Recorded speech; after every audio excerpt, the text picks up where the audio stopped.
I'm Michelle Schingler, the editor-in-chief of Foreword Reviews. We're honored to be speaking today with Margaret Renkl, whose latest essay collection, Graceland at Last, releases on September 14th. It's a joyful compilation of 4 years' worth of her New York Times columns, which, with a mix of lyricism and the flavor of Southern hospitality, deal with topics ranging from politics to the environment and from roadside attractions to local art.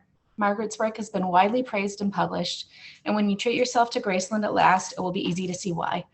Margaret, thanks for taking the time to speak with us. Thank you, Michelle, and thank you for that lovely introduction.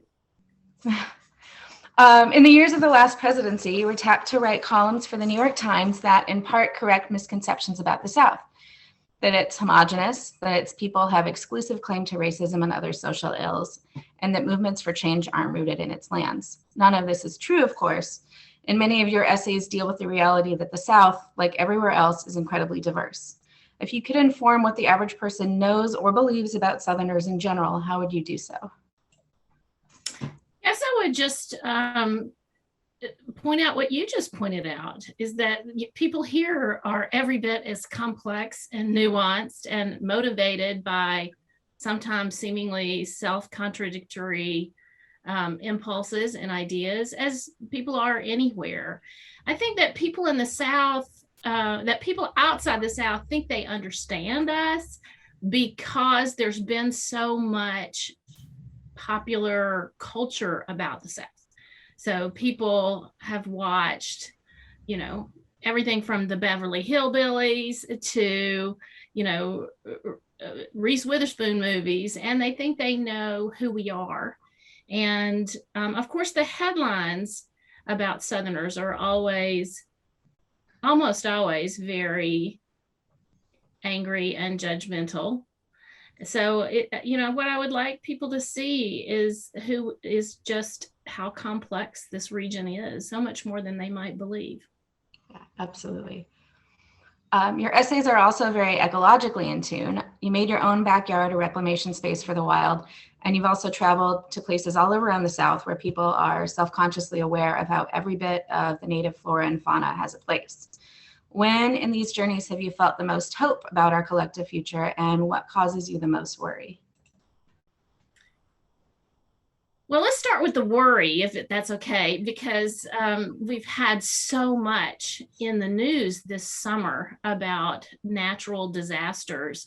And I think it is dawning on people that these natural disasters have become more frequent and are more destructive, and in that sense are unnatural disasters. And that's very discouraging when you see floods and hurricanes and wildfires and droughts all happening at the same time.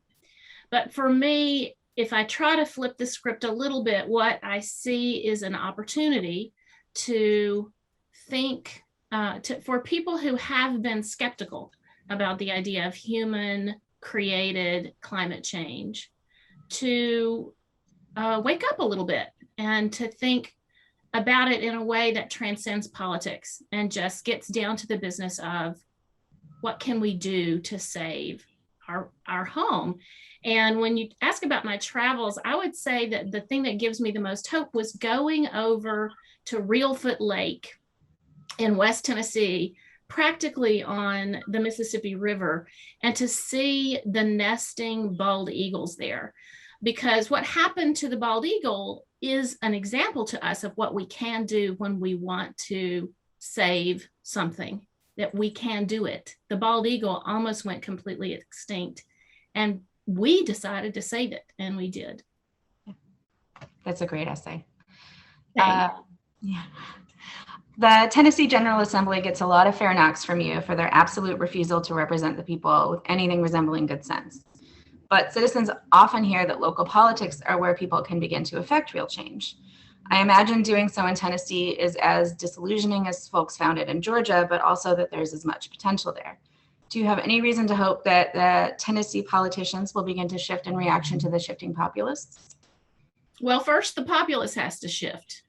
And also, even when the populace shifts, we need laws that protect our voting rights, because the Tennessee General Assembly does not represent the state of Tennessee simply because of the way the state has been gerrymandered. And I want to be clear that it's not just Republicans who engage in gerrymandering, but that is, it's un-American. It's un-American to create districts that are so distorted and misshapen that they cannot possibly reflect how people feel.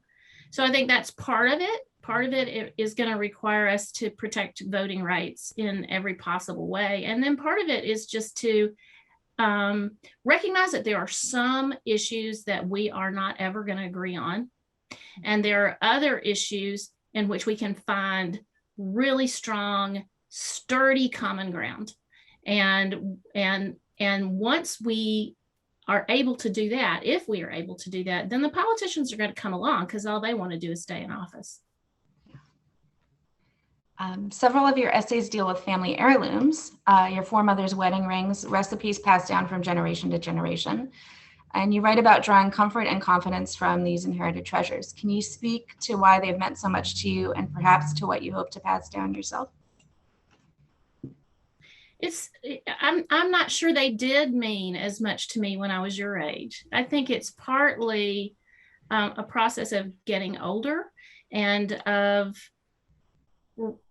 just kind of reckoning with what my life has been and meant. And for me, that has been the people who raised me. And I think that's probably true for most people. If they had an interesting family, I'm not saying a simple one, but there are a lot of ways to be a happy family, no matter how complicated. And mine was complicated and happy. And I learned so much, particularly from my grandmother and my great-grandmother, who are nothing like me, but who created a world in which I could believe that I mattered and that what I did could change things. And so that's really, I think, just a really important part of my identity formation. But in terms of Graceland at Last, I think it's just the way Southerners think. You know, we are, both for better and for worse, attached to our ancestors. And so I wanted to show that it's not all Confederate battle flags down here, that there are ways to be committed to your own history and the history of your region that is in no way racist or divisive. That's, I guess, what I was hoping for, not in writing the pieces, but at least in choosing which ones I would include in the book. That's beautiful. Thank you.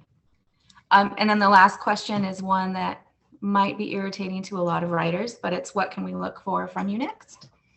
It's not irritating at all. I'm really excited about the next. You know how long it takes to make a book. By the time one comes out, you're already pretty far into the next one. And my next one is the working title. I don't know if we'll stick with it. It's called This Beautiful Broken World. And it's a collection of essays about the glories of the natural world, especially the natural world of just an ordinary backyard. As the months unfold, it follows the seasons. That's really exciting. Well, we'll look forward to that a lot.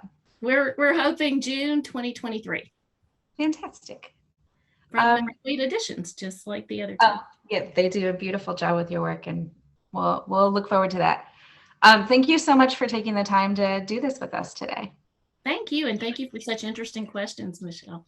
Uh-huh.